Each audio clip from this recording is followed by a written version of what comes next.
की रे भालो? उड़ी बाबा ऊपर से नीचे भालो ही भालो रे।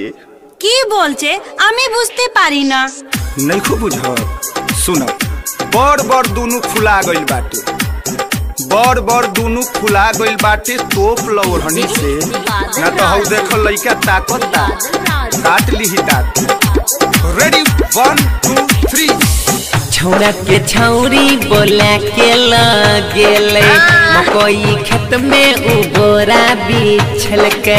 छौड़ा के छौरी बोला के लगेले मकई खेत में उबोरा बिछल के। हाला भेले मकई के खेत में काम कल की रही गेले पेट में। कुछ भी बोलते छौड़ा के छौरी बोला के लगेले मकई खेत में उबोरा बिछल के।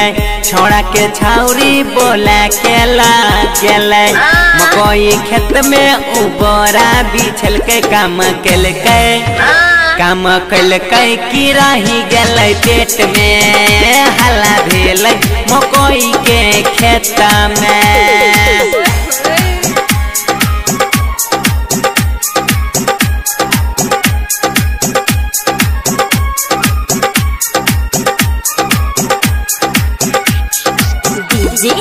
बादल राज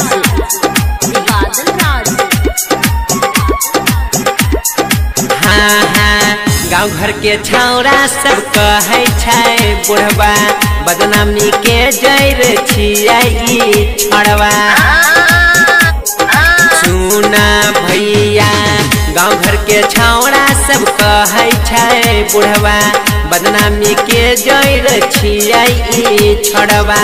कितना छौरा पटाई के नंबर दै छै हो रात के, नंबर दै छै रात के। जानै छियै हम ओकरा मेटर केकरा संगे भैया चलै छै चक्कर।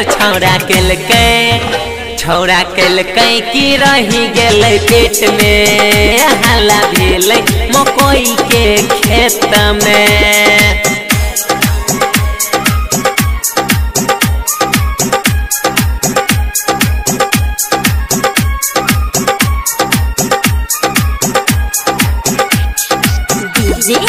बादल राज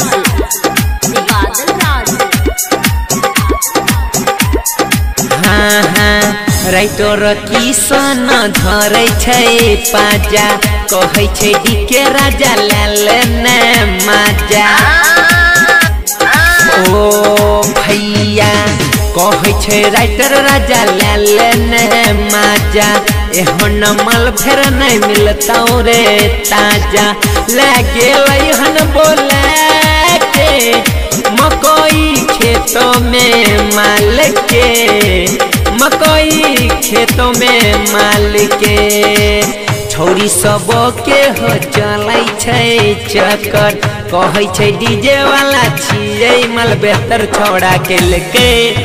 छौड़ा कलकै की रही गेलै पेट में। काम कलकै की बौआ भले खेत में। Vaishnavi recording studio अखतवारा।